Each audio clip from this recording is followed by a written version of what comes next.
My name is Amanda Simpson, and at 33, I had engineered digital ecosystems that processed over 500 million financial transactions every single day across the entire Western seaboard.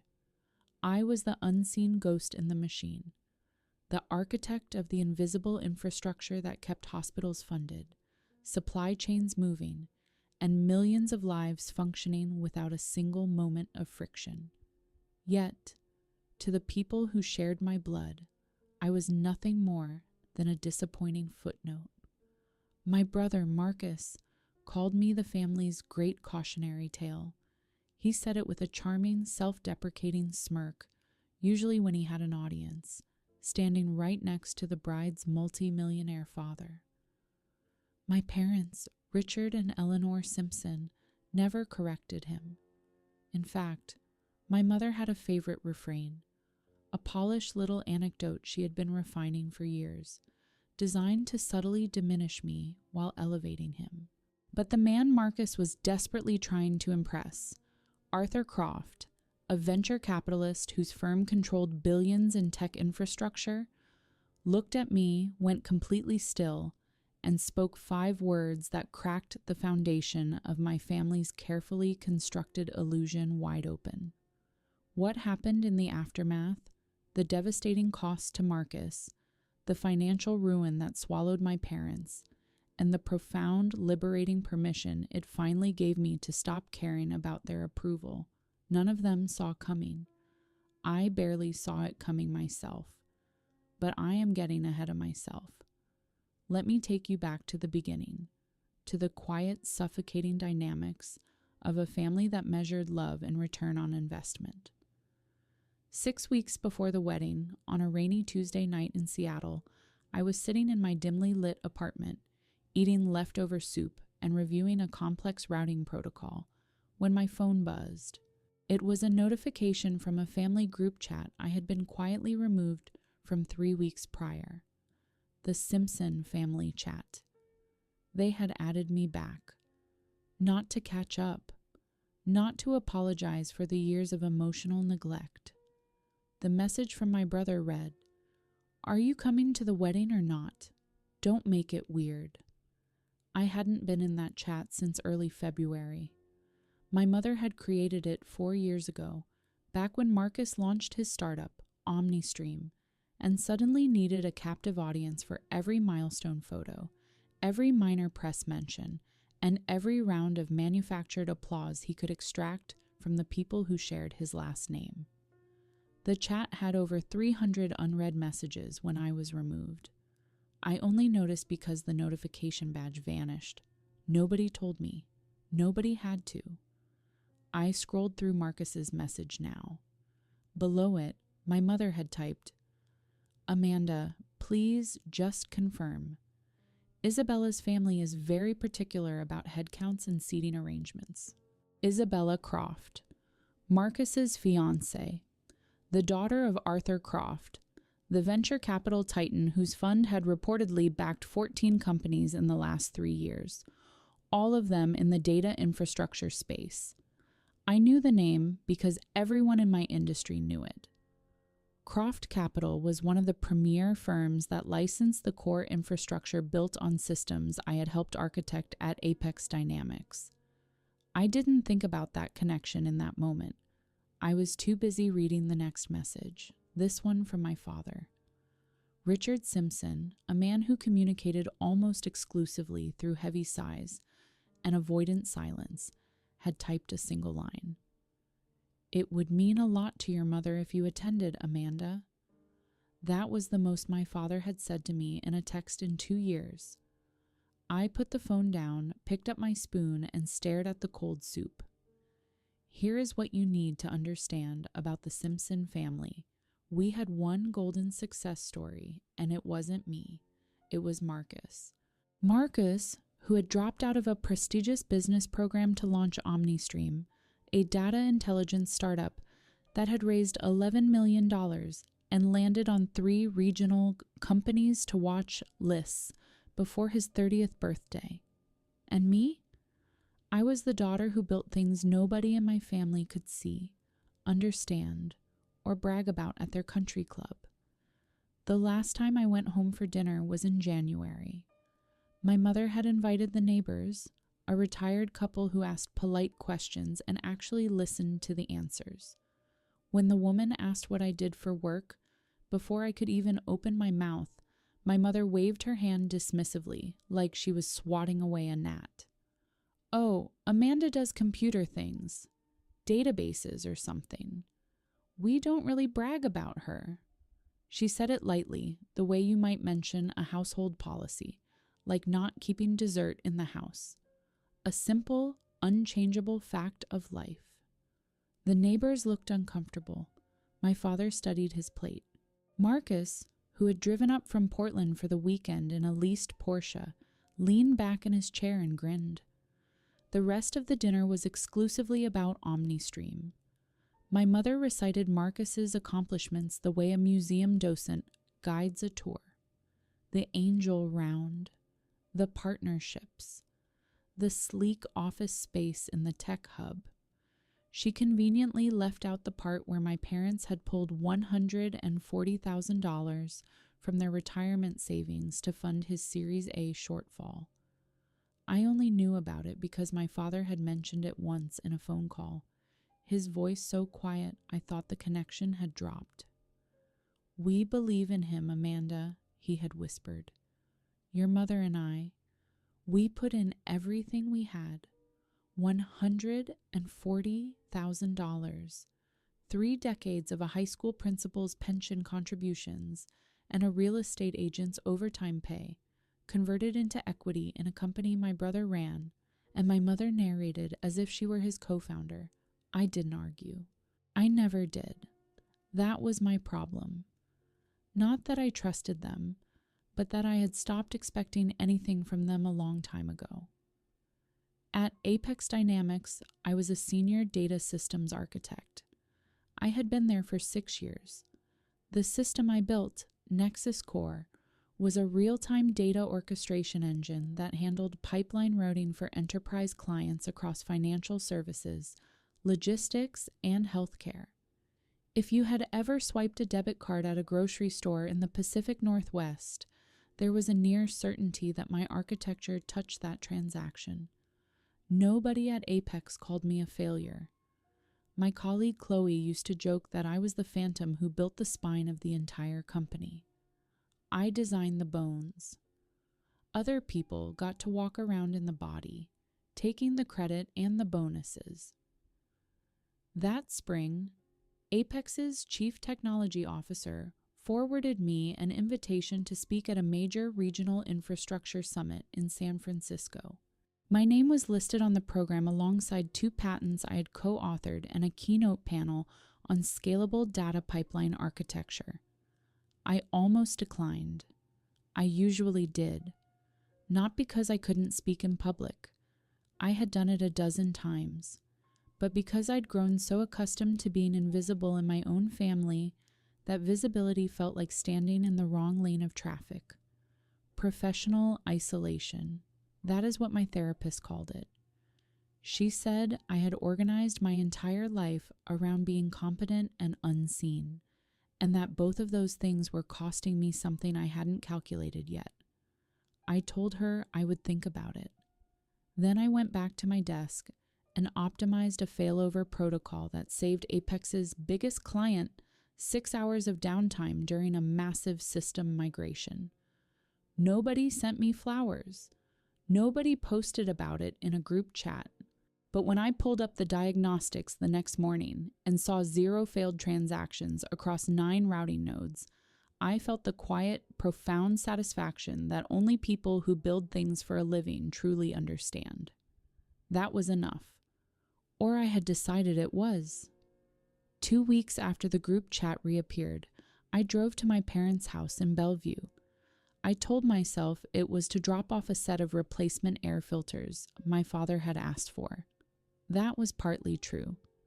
Mostly, I went because something in my father's 6-word text had pulled at the part of me that still foolishly wanted to believe the word family meant something in that house. The living room hadn't changed. Same floral couch, same brass lamp, And on the mantel above the gas fireplace, a new edition, a glass trophy engraved with Rising Founder, Seattle Tech Journal, 2025.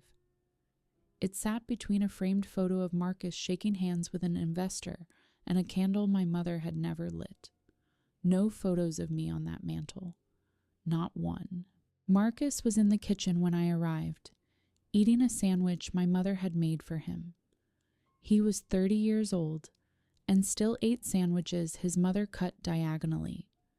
He looked up, grinned, and delivered his punchline like he had been saving it all day. Every family needs one success and one cautionary tale, right, Mandy? My mother laughed. My father looked at his hands. I set the air filters on the counter. Before I left, Marcus caught me at the door. His grin was gone. He leaned close, his voice dropping to a conspiratorial whisper. "You're coming to the wedding. I need you there." I asked why. He shrugged, but his eyes didn't match the casual gesture. "Isabella's dad is old school. Wants to see the whole family. Just show up. Be normal. And don't talk about work. Don't bring up Apex." Don't talk about work. The one thing I had that was entirely mine, and my brother's instruction was to leave it at the door like muddy shoes. 4 years earlier, Marcus had called me at midnight. He was 26, 3 months into OmniStream, and panicking. He had pitched investors on a proprietary real-time data engine, but he didn't have one. What he had was a pitch deck, a leased office, and a demo that ran on a spreadsheet macro. "I just need the core module," he had begged. "Something that works for the demo. I'll hire a real team after the round closes." He was my brother. My mother had called me twice that week to tell me Marcus was under pressure. My father had sent a rare text. "He could use your help, Amanda." So I helped. I spent 3 weeks building a functional prototype, a stripped-down data routing engine inspired by the design principles I used at Apex, but written from scratch on my personal laptop on weekends and after midnight, entirely outside the scope of my employment agreement. I used my own methodology, my own naming conventions, my own logic patterns. I wrote clean, documented modular code because that is the only kind I know how to write. We signed a consulting agreement. Marcus promised a $10,000 fee and a co-architect credit on the technical documentation. He paid me $1,500. The credit never appeared. What did appear, 14 months later, was OmniStream's public-facing product page describing their proprietary engine, a system I recognized the way you recognize your own handwriting. Same architecture, same module structure, same variable names in the API documentation. Marcus had built OmniStream on the bones I gave him. He renamed the modules, changed the color scheme on the dashboard, and called it innovation. I said nothing. My mother would have called me jealous. My father would have gone quiet. And Marcus would have looked at me with that grin and said something about how family helps family. So I closed the tab, filed the consulting agreement in a black leather journal, and went back to building things that worked. The black leather journal lived in the bottom drawer of my desk at home, under a stack of old tax returns and a user manual for a router I no longer owned. It was a standard notebook I had reinforced with tape years ago because the binding was cracking. Inside, a printed copy of the consulting agreement with Marcus's signature and mine, dated 4 years back. A PDF printout of the original commit log showing 47 commits over 21 days, all authored by A. Simpson. A 3-page architecture specification I had written in my own shorthand with margin notes and a coffee ring near the bottom of page 2, and a single printed email from Marcus sent at 2 a.m. Subject line, "Can you just make the demo work? I'll handle the rest." That email was the last honest thing my brother ever wrote to me about OmniStream. I didn't keep the journal as a weapon. I didn't keep it to build a legal case. I kept it because I keep records of my own work. always have. Every system I have ever designed, every spec I have ever written, I archive it. It is the same instinct that makes me back up my files in 3 locations and label my cables. Some people keep diaries. I keep documentation. That Tuesday in March, after reading Marcus's message in the group chat and sitting with the cold soup and the quiet apartment, I opened the bottom drawer. I saw the black leather journal, ran my thumb across the worn cover, then I closed the drawer. Whatever Marcus was building or pretending to build, whatever my parents had poured their savings into, it wasn't my problem anymore. I had made my peace with being invisible, or I thought I had. Chloe told me not to go. We were eating lunch in the Apex break room. Turkey wraps, the ones from the place on Pike Street that put too much mustard on everything. I told her about the wedding.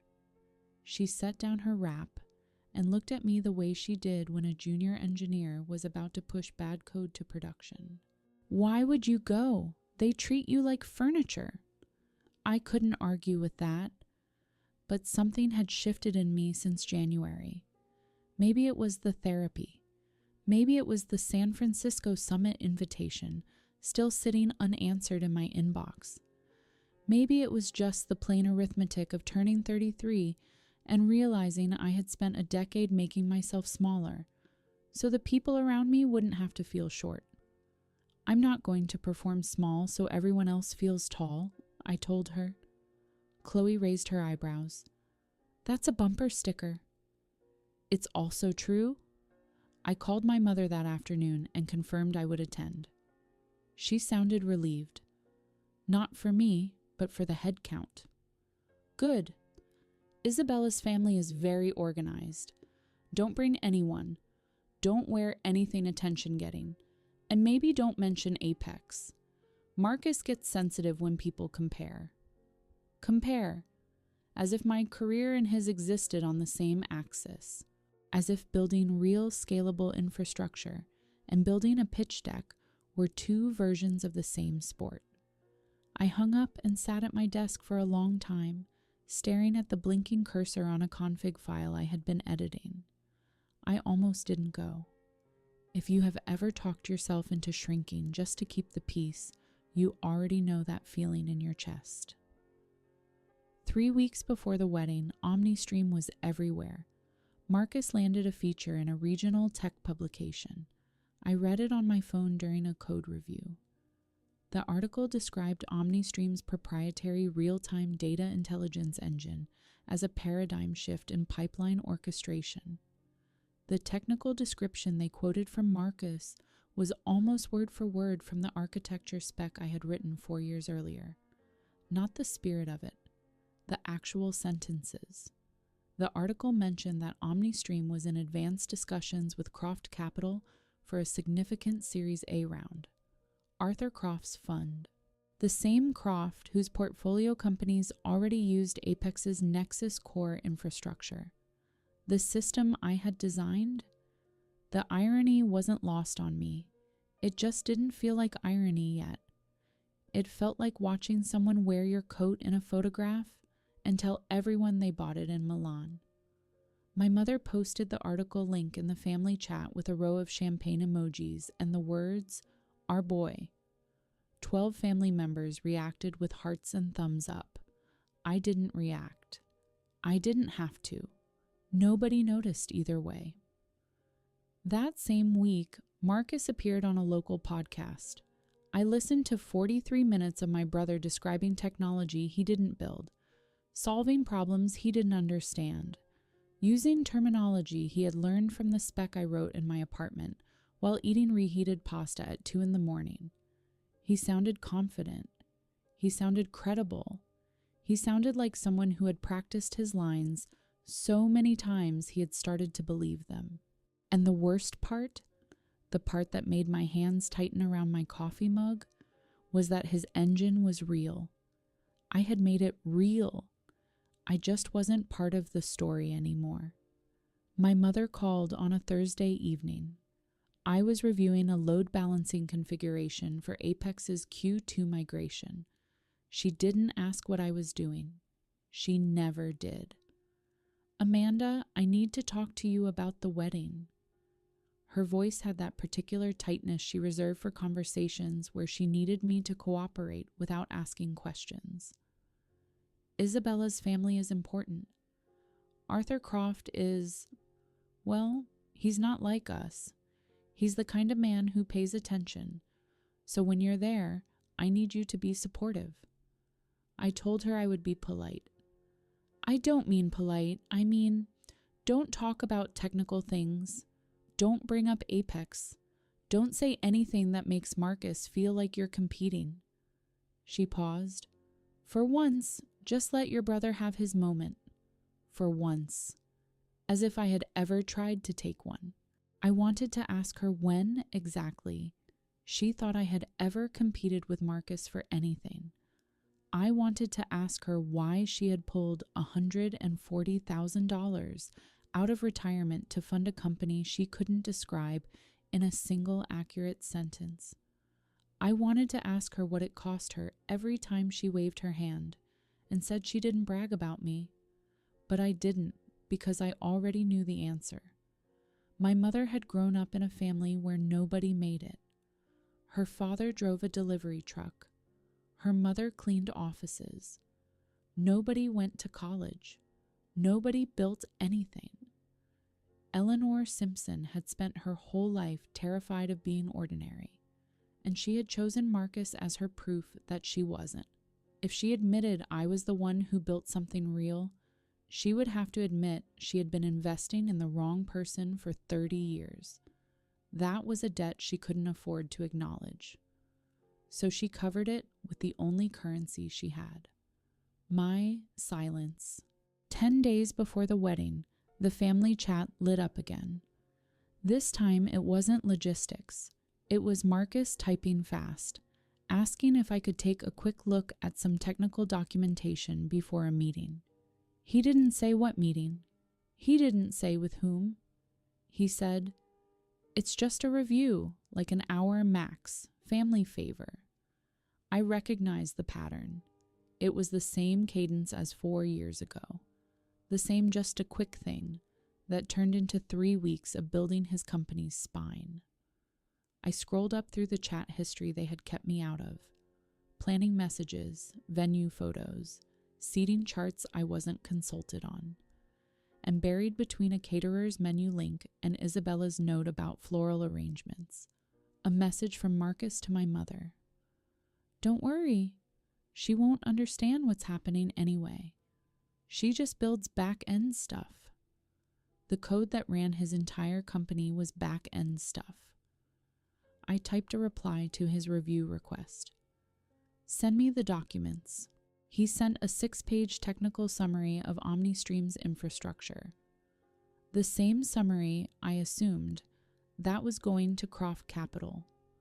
I read it in 14 minutes. He had gotten the architecture overview mostly right because he was describing my work. But the scalability projections were fabricated. The throughput numbers were inflated by a factor of 3. And the section labeled Proprietary Innovation described a load distribution algorithm that I had published in an Apex white paper 2 years earlier. Marcus hadn't just borrowed my code. He had built an entire narrative around it. A narrative where he was the genius and the engine was his invention. And now he needed me to proofread the lie before he handed it to his fiancé's father. I closed the document. I did not reply. The connection I should have made earlier arrived on a Monday morning during a routine stand-up meeting at Apex. Our VP of Client Relations mentioned that Croft Capital had recently renewed their enterprise license for Nexus Core.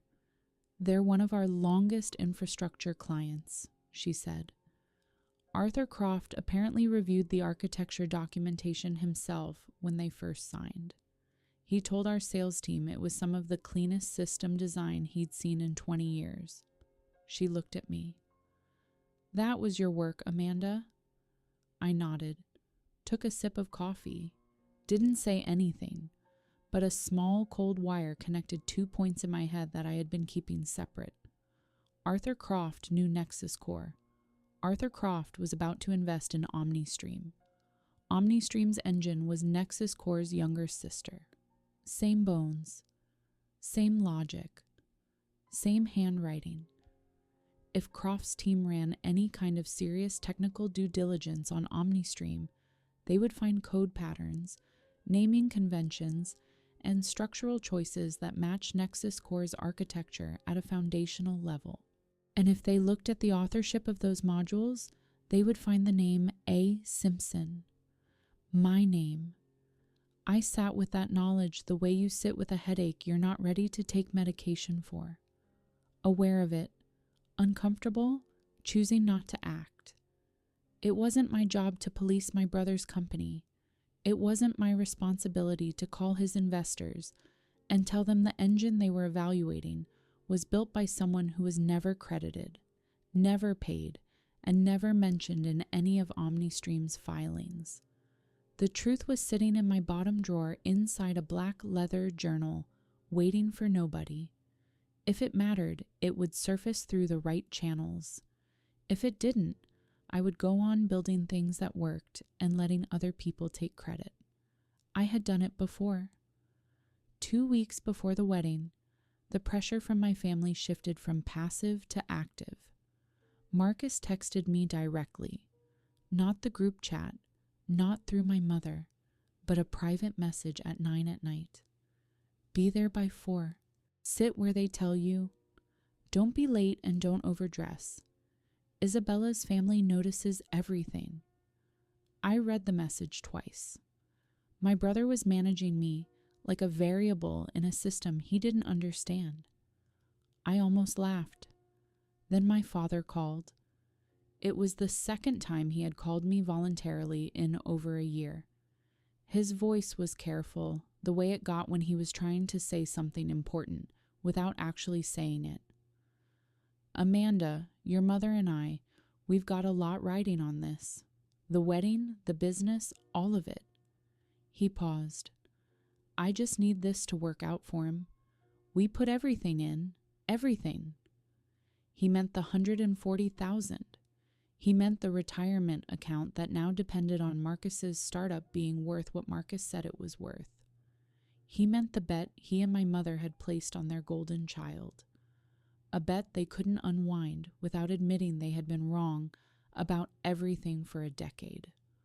I felt something I hadn't expected. Not anger, not resentment. A dull, heavy sadness, like holding a box that was too full to close. My parents were scared. They were in their early 60s, and they had traded their security for a company built on borrowed architecture and inflated numbers. They didn't know that. They couldn't know that. Because the only person who understood what OmniStream actually was, what it was built on, where its code came from, what its real capabilities were, was the daughter they didn't brag about. The message arrived on a Wednesday morning. It came through LinkedIn, a connection request, followed by a note from someone named Simon Reed, senior technical analyst at Croft Capital. The note was professional, neutral, and specific. Ms. Simpson, our firm is conducting a technical assessment of a portfolio candidate in the data infrastructure space. During our code review, we identified architectural patterns and module structures that closely align with published documentation attributed to your work on Nexus Core at Apex Dynamics. We would appreciate the opportunity to discuss provenance and authorship of certain foundational components. This is a standard part of our due diligence process. Could you make yourself available for a brief call this week? I read it 3 times. My heart rate stayed steady. Years of reading diagnostics under pressure had given me that. But my hands moved before my thoughts caught up. I opened the bottom drawer, pulled out the black leather journal, laid it flat on my desk, and opened it for the first time in over a year. The consulting agreement, Marcus's signature, slanted and hurried. My signature, neat. Dated 4 years ago. The commit log, 47 entries in 21 days, all authored by A. Simpson. The architecture spec, 3 pages, my handwriting in the margins, the coffee ring still dark near the bottom of page 2, and Marcus's email, "Can you just make the demo work?" Everything was there. It had always been there. The journal wasn't a weapon, it was a record. The same kind of record I kept for every system I had ever built. Timestamps, authorship, version history. The difference was that this particular record now sat at the exact intersection of my brother's ambition and his investor's due diligence. I hadn't put it there. The truth had just walked itself into the room. I closed the journal. I did not reply to Simon Reed that day. I spent 2 days thinking about that LinkedIn message, not because the answer was complicated. The answer was simple. Yes. I wrote the code. Here are the records. The hard part was the math around it. If I confirmed authorship to Croft's analyst, the due diligence report would flag OmniStream's IP provenance as unresolved. An unresolved IP flag in a Series A round wasn't a speed bump. It was a wall. The investment would stall, maybe collapse.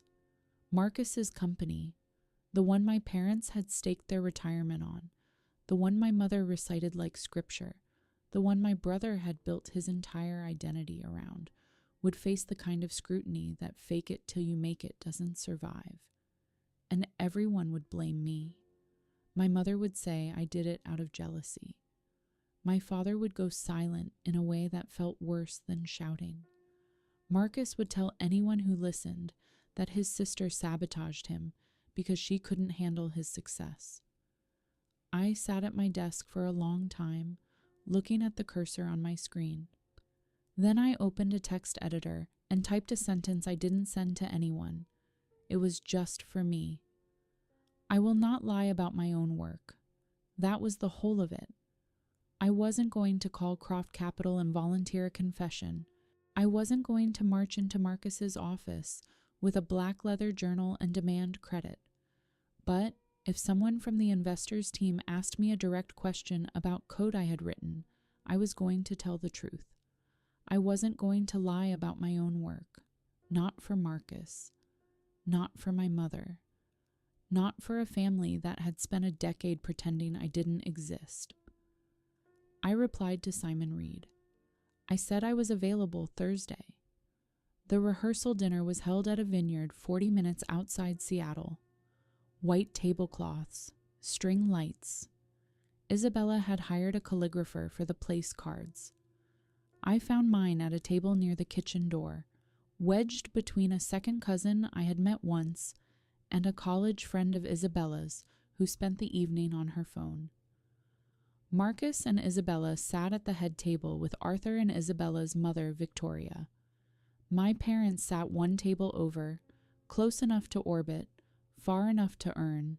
When introductions went around the room, Marcus stood up and worked the crowd with the ease of someone who had practiced charm the way I practiced code review. Repetition, iteration, polish. He introduced his parents with warmth. He introduced Isabella's family with reverence. When he got to me, he paused. And this is my sister, Amanda. She works with computers. A polite ripple of smiles. One man at a corner table, gray hair, wire-rimmed glasses, name tag I couldn't read from my seat, tilted his head slightly when he heard my name. Not a reaction, exactly. More like recognition catching on a snag. The rehearsal dinner moved on. Toasts were given. Marcus told a story about how OmniStream almost didn't launch, but he coded through the night and made it happen. I ate my salmon. I did not correct him. After dinner, as guests drifted toward the parking lot, the man with wire-rimmed glasses passed my table. He stopped. Amanda Simpson, I nodded. I think I saw your name on a pipeline architecture panel in San Francisco. Scalable orchestration. I nodded again. He smiled, small, knowing, and walked away. I never got his name, but someone in that room had recognized mine, and for a reason that had nothing to do with Marcus. On the drive home from the rehearsal, I put the pieces together. Not all at once, more like tiles clicking into a mosaic I had been assembling without realizing I was building anything. Marcus didn't invite me to the wedding because he wanted me there. He invited me because he needed Arthur Croft to see a complete family, a normal family, a family that showed up, smiled, and didn't say anything inconvenient. But more than that, he needed me to be small, visibly, publicly, undeniably small. Because if Amanda Simpson ever came up in conversation with Arthur Croft's technical team, Marcus needed the room's memory of me to be a quiet woman at a back table who worked with computers, a nobody, a family footnote, a cautionary tale. If I was already labeled, if everyone had already seen me dismissed and diminished and introduced as an afterthought, then anything I said later about OmniStream's code would sound like bitterness, like jealousy, like a failure trying to drag down a success. That was the strategy. Not conscious, maybe. Marcus wasn't a planner, but he had the instincts of someone who had survived by controlling the narrative, and the narrative required me in the room, wearing my assigned role like a name tag. What my brother didn't know, what none of them knew, was that Arthur Croft's team had already been in my inbox. The due diligence was already running. And the architect whose name was flagged in their technical review wasn't an anonymous contractor or a disgruntled ex-employee. She was sitting at table 9, eating salmon, being introduced as the family failure. The collision was coming. I hadn't arranged it. I hadn't planned it. I had simply stopped being willing to lie about what I had built. And the truth, as it tends to do, was finding its own way to the surface. The wedding was held at the Croft estate in the Cascades. 22 acres of rolling lawn, a stone manor house, and a reception hall with marble floors and ceilings high enough to make you feel like you had been miniaturized. A string quartet played Debussy near the entrance. Champagne flutes stood at attention on silver trays carried by waitstaff in black vests. Everything about the setting announced money that had been around long enough to stop announcing itself. I arrived at 4, wearing a navy dress I had bought 2 years ago for a conference I had ended up skipping. Simple, clean lines, no jewelry except a watch my grandmother had given me. My mother would have preferred I had worn something that faded further into the background. I chose the dress because it was mine and I liked it, and I was done dressing for her comfort. The ceremony was brief and beautiful. Isabella looked luminous. Marcus looked like a man who had rehearsed his tears. My parents sat in the second row, my mother in a lavender suit she had bought for the occasion, my father in a tie that didn't quite match his shirt. They looked proud. They looked invested, in every sense of the word. I sat 4 rows back between strangers, watching my brother promise to love and cherish a woman whose father ran the fund that was about to evaluate whether his company was real. I want you to picture it. Marble floors, a string quartet, and me, the one they told to keep quiet. The reception began at 6. Tables were arranged in concentric arcs around a dance floor. My seat was at the outer ring, table 11, near a side exit and a potted fern. Marcus had assigned my placement personally. He told me this with a smile when he found me holding a glass of water near the bar. "You're at 11. It's a great table. You can see the whole room." I could also be seen by nobody. He took my elbow lightly, performatively, and began walking me through the crowd. This was his show. I was a prop. He introduced me to Isabella's aunt. "This is my sister. She's in IT. He introduced me to a groomsman. "Amanda, she's the quiet one." He introduced me to a couple I didn't recognize. Family's bookworm never leaves her desk. Each introduction was a small, precise cut, friendly enough to pass for humor, sharp enough to draw blood. My parents trailed behind us.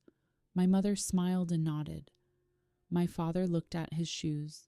When Isabella's mother asked me what I did, my mother jumped in before I could answer. She's in tech support, I think. Something like that. I let it land. I let all of it land. But when Marcus squeezed my arm and leaned in to whisper, "See? Nobody cares, Mandy. Just relax," I pulled my arm free. Not dramatically, not with a scene, just enough that he felt the absence.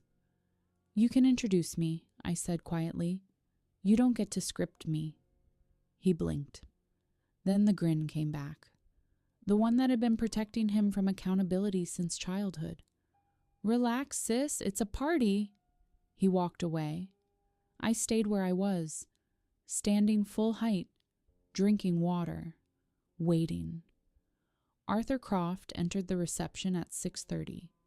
He had been taking photographs with the wedding party, and his arrival shifted the energy in the room the way a current shifts the surface of a lake.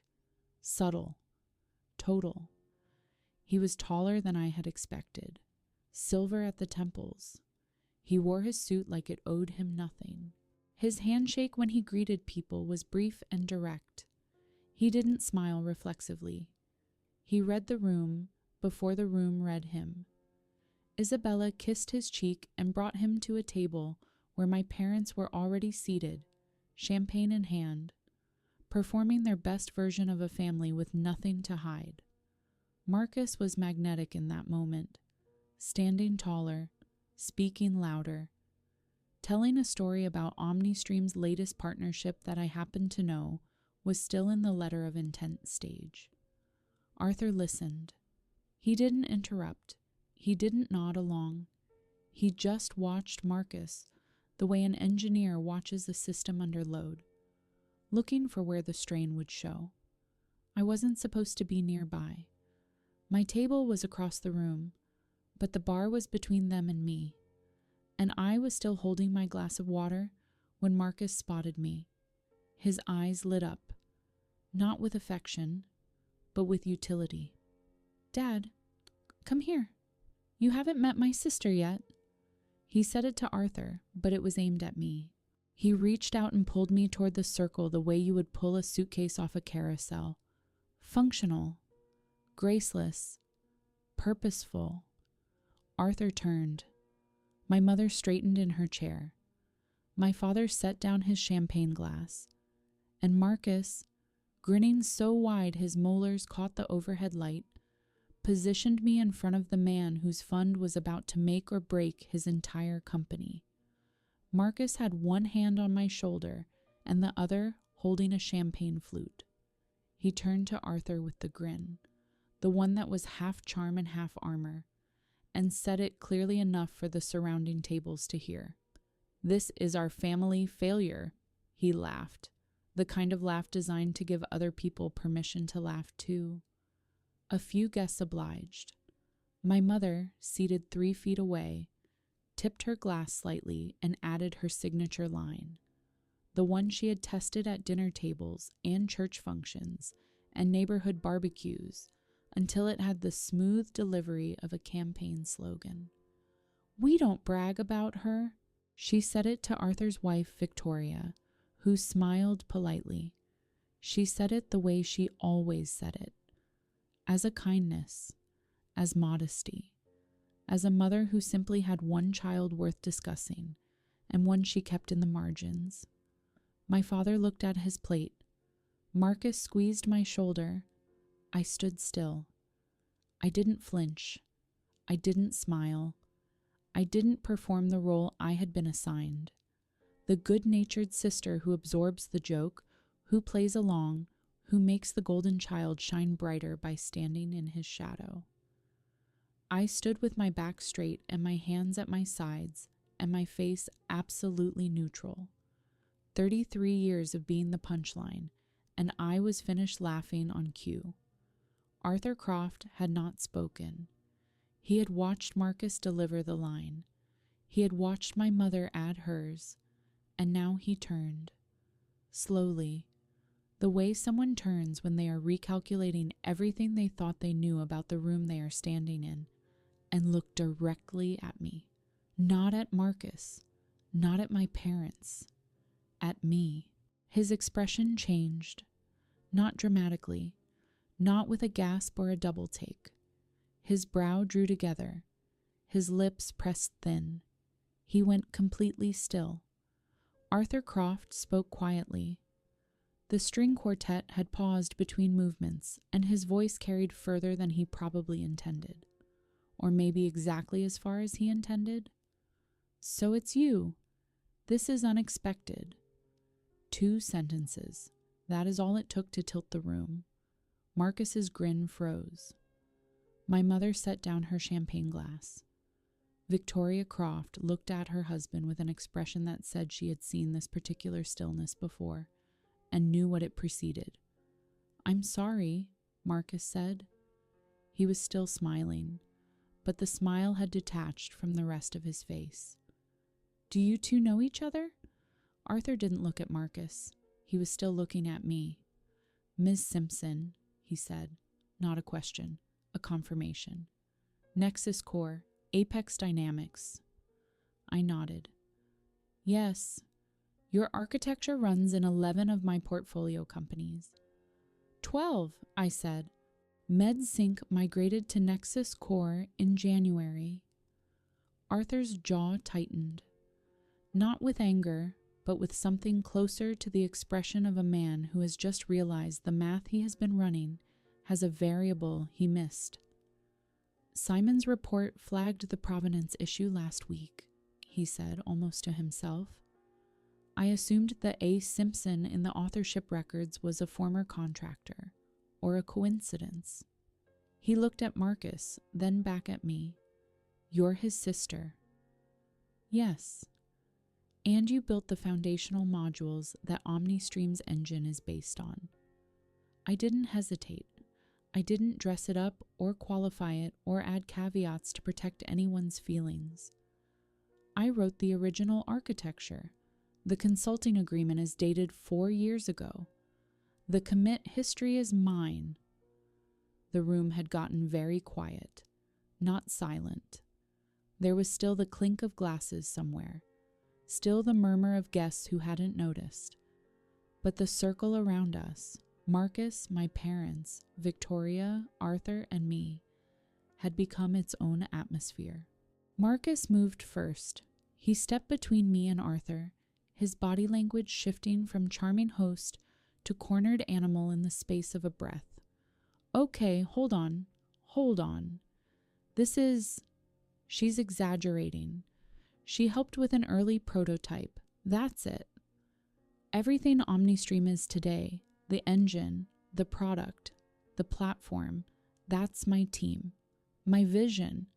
She wrote a few lines of code 4 years ago.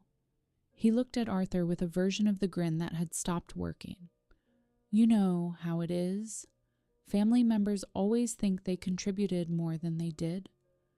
Arthur tilted his head.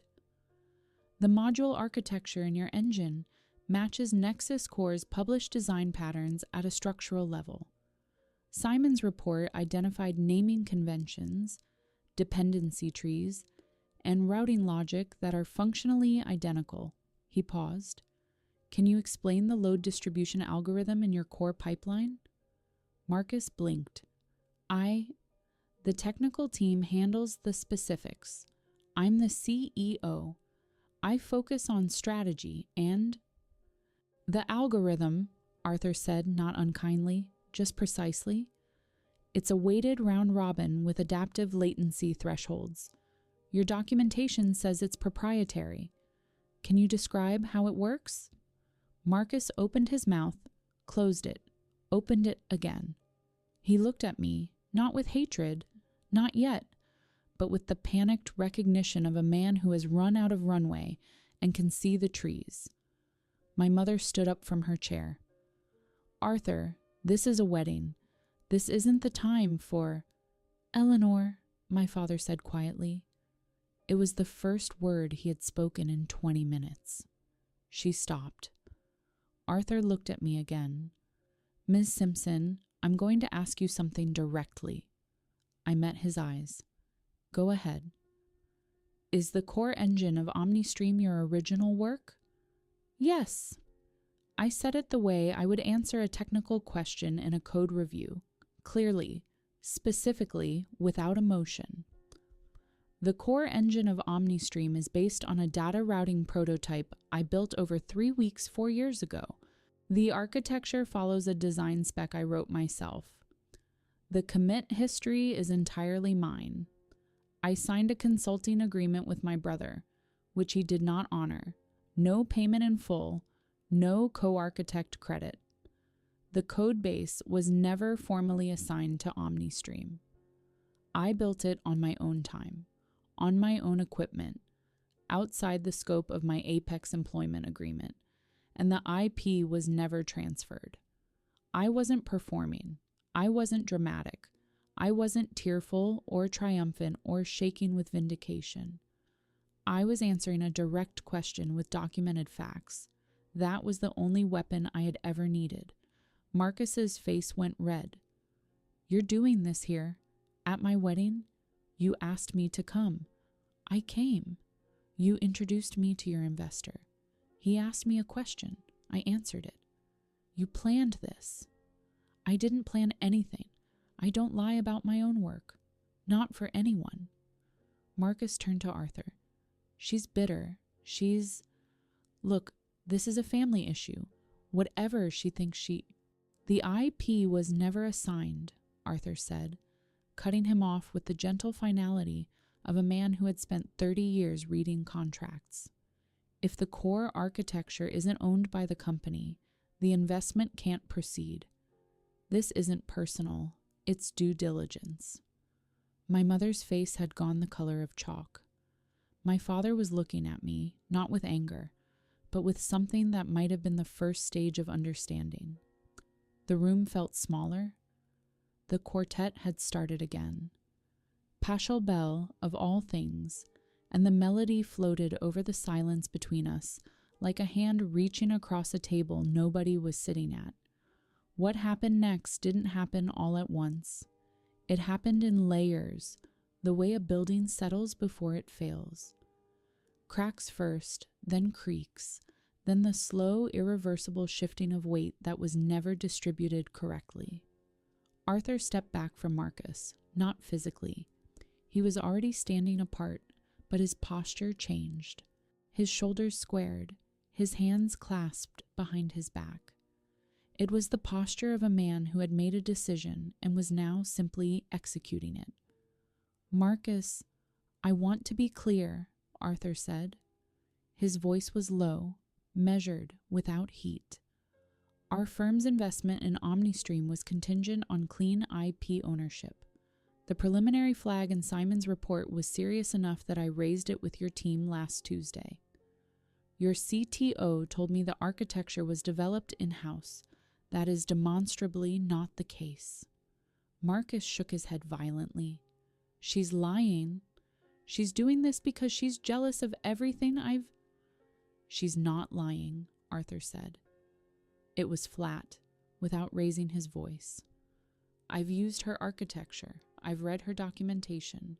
I know what her systems look like on the inside. Your engine is her work. That sentence landed on the room like a stone dropped into still water. Ripples went outward. Guests at the nearest tables had stopped talking. Isabella, who had been dancing with a cousin, noticed the silence and started walking toward us. My mother stood frozen, one hand on the back of her chair, her mouth slightly open. A woman watching the investment she had made in her own story collapse in real time. My father was staring at the floor. His hands were shaking. And Marcus, who had charmed investors and reporters and boardrooms, Marcus, who had built a career on the foundation I had poured, and the narrative he had constructed on top of it, was unraveling. He turned on me. His face was the color of raw brick, and his voice had climbed into a register I had not heard since we were children, and he had broken something he couldn't blame on the dog. You did this on purpose. You came here to ruin this for me. I didn't respond.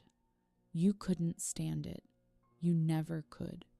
You sit in your little cubicle building your little systems, and you can't handle that. I'm the one who actually made something of himself. Marcus, Arthur's voice was a flat wall. Marcus spun toward the display table near the entrance, the one arranged with photos of him and Isabella, a guest book, a champagne tower, and the glass trophy. The Rising Founder Award from the Seattle Tech Journal. The one that had lived on my parents' mantle, transported to the venue like a sacred relic. Marcus grabbed it. I don't think he meant to throw it. I think he meant to hold it up as proof. Proof that he was real, that what he had built was real, that the engraving on the glass meant more than a commit log in a black leather journal. But his hands were shaking, and the glass was heavier than rage, and it slipped. It hit the marble floor and shattered. The sound cut through the reception like a gunshot. Crystal fragments slid across the floor in every direction. Isabella stopped walking. She stood in the middle of the dance floor, her dress pulled around her feet, staring at the man she was supposed to have married that afternoon. And the look on her face wasn't anger. It was recalibration. The same expression I had seen on Arthur's face minutes before. The expression of someone running the numbers again and arriving at a different total. Nobody moved. Pachelbel kept playing. And among the broken glass on the marble floor, the word founder was still readable on one of the larger fragments. My mother broke first, not with tears, with strategy. She crossed the floor toward Arthur, heels clicking on the marble, champagne-stained napkin still clutched in her left hand, and did what she had always done. She tried to renegotiate reality. Arthur, please. This is a family matter. Amanda has always had issues. She's jealous. She's competitive. She doesn't understand business. Mrs. Simpson, Arthur's voice was not unkind. Your daughter's architecture is licensed by my fund. Her published work is referenced in 3 industry white papers. The system she designed handles more daily transactions than any product in my current portfolio. He paused. I don't know what she is in your family, but in my industry, she's one of the most respected infrastructure architects in the Pacific Northwest. My mother's mouth opened, closed. She looked at me, really looked at me, and for one fraction of a second, I saw something behind the performance. Fear. The pure, uncut terror of a woman who has spent 30 years constructing a story about who her children are and has just heard a stranger dismantle it with facts she can't argue with. Then it was gone. Her face hardened.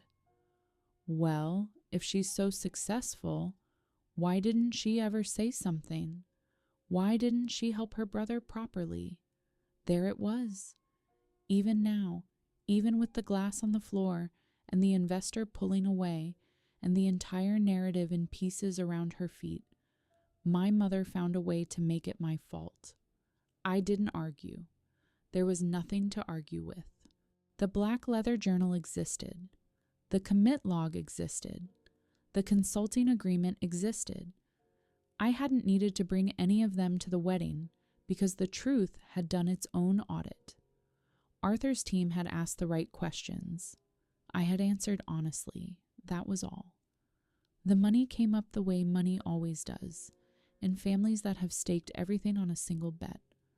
Not in a boardroom, but in a hallway, between courses, in voices too loud for the setting and too quiet for the magnitude of what had been lost. My father pulled me aside near the coat room. His tie was loosened. His eyes were wet. The retirement, Amanda. We put in $140,000.